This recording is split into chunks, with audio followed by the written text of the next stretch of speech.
Greetings and welcome to episode 53 of the Sustaining the Herd podcast, brought to you by Agri-Services and Engineering of Raymond, Nebraska. I'm your host, Brock Vitek, and unlike usual, I am not joined by my co-host Andrew Wadle today, as Andrew is actually on an airplane as I sit down to record this episode. So Andrew, we hope you have safe and wonderful travels as you're traveling around on business today, and look forward to having you back with us for the next episode. So for all of our listeners, you have to put up with me, Brock, today. So hopefully that's all right with everyone. It's exciting to be back here with you all after a whirlwind time since our last episode when we did our bonus episode to recap our trip to Detroit, Michigan for Biogas Americas. Before we get into today's discussion, I'd like to thank all of our listeners for choosing to join us here today on Sustaining the Herd. To all of our returning listeners, thank you for choosing to come back. And for all of our new listeners, welcome and thank you so much for choosing to start following Sustaining the Herd. I'd like to share a little about how we view sustainability here at Agri-Services and Engineering. Andrew always does a great job with the introduction, so I'll do my best to walk in his footsteps here today. But we really view sustainability as a three-legged stool here at SECI. First and foremost is environmental sustainability. That is protecting the air we breathe and the water we drink, ensuring clean air and water for everyone. That's important to us, and it's just really the right thing to do at the beginning and end of the day. Sustainability is also resource efficiency, doing more with less, trying to be more sustainable, getting greater utilization out of the resources that we're using in agriculture to feed, clothe, and fuel the world. You know, we often say that agriculture is the greatest recycling machine of all time, and I fully believe in and agree with that statement. So we're always trying to do more with less and be more efficient, more sustainable with resources in the ag industry. And finally, we also have business sustainability. That's right. The world of agriculture doesn't go round without strong businesses that are profitable and financially stable, and also do a good job with what we might call the softer side of things, soft yet critically important things, like ensuring that we have a strong skilled labor force, and businesses that are able to weather the economic winds of change as markets might be volatile and go up and down through time. So those really are the three legs of it: environmental sustainability, clean air and water, and then we have resource efficiency, doing more with less, and finally, strong businesses that are able to be sustainable throughout market cycles and across the generations. So hopefully that something there, maybe all of that resonates with our listeners, both new and returning. So I'd like to jump into the discussion today. And I know our last episode was a bonus one when Andrew and I recapped our trip to Detroit for Biogas Americas. And then before that, we did a preview of our trip. Well, today is once again going to be a bit different. We have admittedly been very busy. Excuse me. Andrew and I have been really busy, along with the rest of our team here at SECI Agri-Services and Engineering. So, as you've gathered, Andrew's not here. He's traveling on business today. It's just me, and it is literally just me. We don't have a guest either, and that is because we have been so busy with traveling and with projects that we have not been able to secure a guest for this episode, and that's all right. We actually did this last fall, back in September of 2025. We did what we called Rounding Up the Herd, and today is really quite similar to that. I would just like to share what we've been busy with, what we've been up to, in addition to what you've recently heard about with the Biogas Americas conference, and also just recap a handful of our recent episodes, if that would sound all right to everyone. And then we will certainly be back soon with a guest. So just trying to let you know that we're still here and excited to be producing episodes to share with you all. And just want to give a little update as to why we're so busy and why we haven't quite had the time to get a guest secured.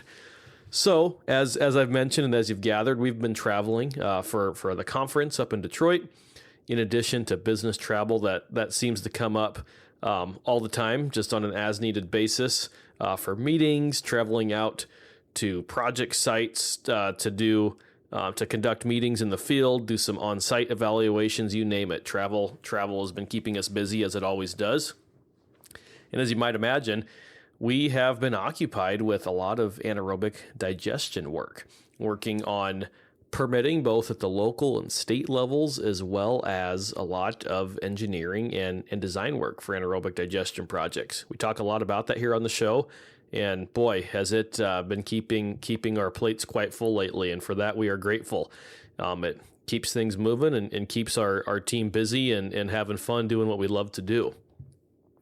You know, in addition to our anaerobic digestion permitting and design work, we've also stayed busy doing quite a bit of project due diligence, both for livestock producers and anaerobic digestion project developers, the folks who are really putting these projects together. Those are our clients oftentimes. So helping our clients as they are assessing feasibility and going through due diligence in various stages of their projects, working to get funding on projects, and once funding secured, to get design finalized and get some shovels in the ground and start building these things, which is pretty exciting. So we've been having a good time with that. And believe it or not, while Andrew and I seem to talk a lot about anaerobic digestion and certainly spend a lot of time on it, we also do some work outside of anaerobic digestion and biogas projects, where we collaborate more closely with some of our other colleagues here at SECI in our traditional business, where we design and build beef cattle feedlots and offer a lot of consulting and engineering services related to that business as well. So Andrew and I have been having fun staying busy there too, working with our colleagues and supporting some wonderful, exciting projects here in Nebraska and the surrounding states. In addition to a fair bit of consulting work that we do as well on dairy anaerobic digestion projects, consulting for feedlots. Like I said, there's always something, and doing some consulting work here and there for developers too. And finally, last but certainly not least, business development is something that's always ongoing. There's both working in the business and working on the business. And Andrew and I are fortunate to find ourselves with a foot in both of those worlds almost all the time, which I quite enjoy that. We're not only doing project execution work, working to move these things forward, but we're also out doing business development, trying to sell the next consulting job or the next anaerobic digestion design project. We're also, always looking to contribute to the industry and make things better. So always doing some internal R&D, trying to expand our knowledge base and supporting our fellow SECI colleagues as we look for the next feedlot project or roller compacted concrete project as well. So all is well there, and we're having fun, not only working in the business, but working on the business too. Excuse me again. All right. Well, as I just shared, we've been busy with a lot of things. One other item I might mention before we jump into some other items here is we mentioned it in our last episode. There has been an exciting announcement, both in the biogas industry and the beef cattle industry, and here in the great state of Nebraska, the Good Life. And that is the announcement of a project by Neogenics Fuels located in Broken Bow, Nebraska. That is, Neogenics is doing an anaerobic digestion project on a beef cattle feedlot, Adams Landing Cattle, at Broken Bow, Nebraska. Our team has been involved for quite some time, and it was great to see that go public here recently. So we're excited to be involved there. A huge, hearty congratulations once again to our peers over at Neogenics Fuels and at Adams Landing Cattle. So excited to see that project happening, and our team at SECI sure looks forward to being involved, further involved as that project moves ahead with construction. So a banner day here in Nebraska and in the industries we work with that. All right, so enough about what we've been up to. Had to add that last tidbit, though. I'd like to talk about a few recent episodes. I mentioned our most recent two related to the Biogas Americas Conference. Please go check those out if you haven't already. And then a few others that we did in the recent past. We talked about renewable natural gas markets with our wonderful guest, Lasana Fasiru from S&P Global Energy. Lasana works their RNG desk there at S&P Global Energy. And my goodness, we sure gained a lot of insight from Lasana as he shared about kind of where the RNG markets are today and what some of the drivers are behind the market. So really, really great episode there. Another fun one was when we hosted one of our SECI colleagues, Mr. Jake Mayer. He is a professional engineer and leads one of our engineering teams here at SECI, when he talked about cattle handling facilities like working processing barns where cattle come in to the squeeze chute for veterinary work, vaccinations, anything like that, as well as just sorting within the feedlot. Jake did an outstanding job, so check that one out if you haven't already. Another one was just Andrew and I before that, where we talked about some considerations for developing anaerobic digestion projects. And while this episode was certainly aimed at project developers, I would encourage any livestock producer as well who might have interest in an anaerobic digestion project to check it out. Definitely some good things to learn there. And finally, just a couple others one was land option with Eric Dinger.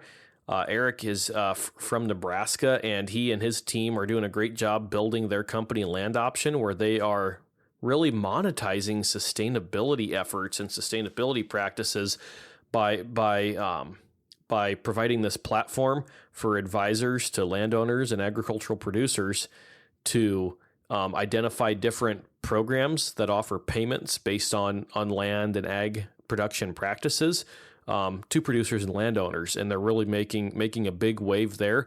And I am so excited to see that continue to grow and to move forward. So go listen to that episode with Eric. He's an outstanding guy, and I think you'll be as excited about that as Andrew and I are after you give it a listen if you haven't already. And finally, in the recent past, another fun one was we talked about robotic tank cleaning with none other than Mr. Jared Burma from Bristola. Jared's company, Bristola, has developed robotic tank cleaning systems for both anaerobic digestion and like slurry storage tanks, and for grain handling facilities, grain bins, silos, you name it, to keep people out of confined spaces and keep facilities in operation. Just another great episode, fun conversation, and Jared's another great example of someone who's really making a positive impact in the industries that he works in. So check that one out as well. All right, that was a lot I just threw at you there, but this has been a fun roundup here. As I mentioned, we don't have a guest today, but wanted to share what we've been so busy doing, and it's just like I said, it's been good. And I would also like to give a shout out. This is something Andrew and I did in the last episode when we gave a shout out to someone we saw at the Biogas Americas conference. I'd like to give another shout out to someone who I know is a faithful follower and listener here at Sustaining the Herd, and that is Mr. David King. And David is the North American on-highway product manager for natural and renewable natural gas engines at none other than Cummins Incorporated. So David, shout out to you for being a great follower of Sustaining the Herd. We appreciate all of your positive comments, both verbally and your engagement on LinkedIn as we share posts. So thank you very much. And if anyone here hasn't heard it yet, a little over a year ago in March of 2025, David and his colleague Tom Quimby were our guests here on Sustaining the Herd to talk about renewable natural gas engines. So go give that a listen. Fantastic episode. I promise you'll enjoy it. So with that, thank you, all of you, both new and returning listeners, for choosing to come on and spend a little time with me here today on Sustaining the Herd. On behalf of both Andrew and I, we cannot say thank you enough for being our followers. It really means a lot to us, and we believe that we're providing value to the industry, and all the comments we receive from our listeners are an affirmation of that. So thank you once again. And we will be back with you soon here in a couple of weeks with a guest. Don't worry, guests are coming back. So until then, thanks for joining the herd today.